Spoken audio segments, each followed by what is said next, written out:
Russia's war machine isn't slowing down. In fact, it's getting more expensive every single month. And the problem isn't battlefield losses or production limits. It's money. At the same time that the war is demanding more resources, Russia's oil revenues, the financial backbone of the system, are quietly coming under pressure. Nothing is collapsing, but the bill is getting bigger.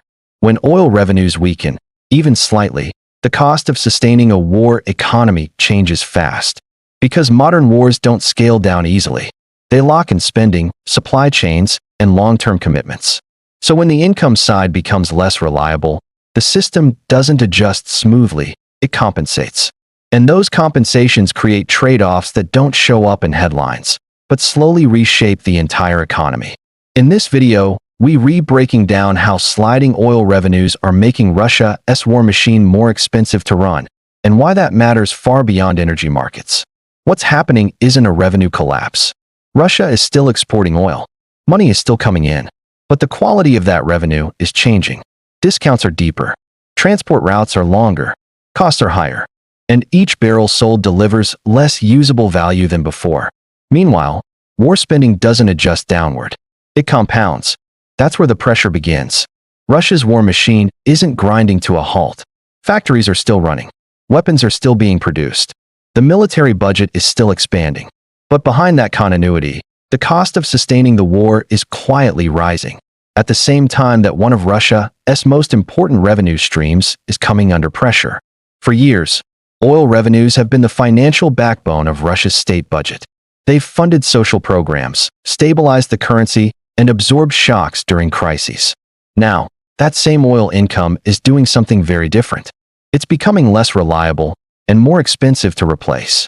And that combination is reshaping the economics of Russia's war effort in ways that don't show up in daily headlines. This isn't a story about sudden collapse.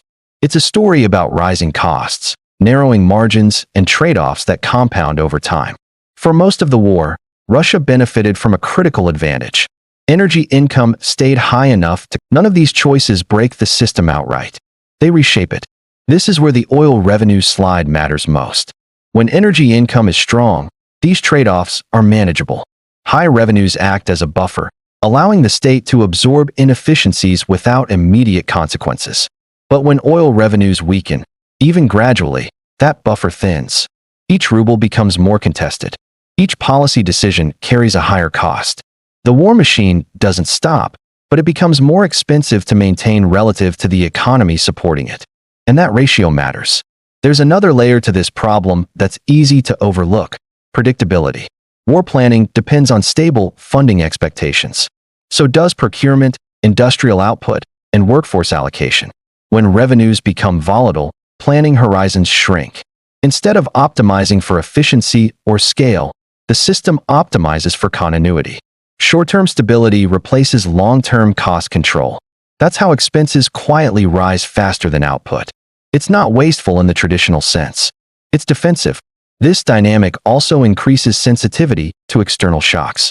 When margins are wide, a temporary dip in oil prices or a logistical disruption can be absorbed. When margins narrow, the same shock requires immediate adjustment. More spending, more intervention, more trade-offs. Over time, resilience gets replaced by constant management.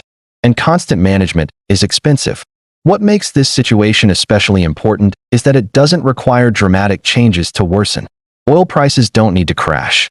Exports don't need to stop. Sanctions don't need to suddenly tighten. All that's required is persistent friction, slightly lower realized prices, slightly higher transport costs, slightly more budget pressure. When these factors repeat month after month, they reshape the cost structure of the war itself. This is why focusing only on headline numbers misses the point. Yes, Russia can still fund its war effort. Yes, production continues. Yes, the system adapts. But adaptation isn't free. The real story isn't whether the war machine can keep running. It's what it costs the rest of the economy to keep it running. That cost doesn't announce itself. It accumulates. Over time, economies organized around sustained high-cost conflict tend to converge toward the same outcome: less flexibility, fewer options, and higher vulnerability to future shocks. Not collapse. Constraint. And constraint is what defines the next phase of this story. The most important question, then, isn't whether Russia's war machine is weakening. It's whether the economy supporting it is being asked to carry more weight than it can comfortably bear for longer than it was designed to. Because when costs rise faster than revenues, something eventually has to give. Not all at once, not dramatically, but quietly. If you want to understand how war economies, energy markets, and fiscal trade-offs reshape countries long before the effects become obvious, this channel breaks those systems down, without noise, without panic, and without shortcuts. Stay with the channel.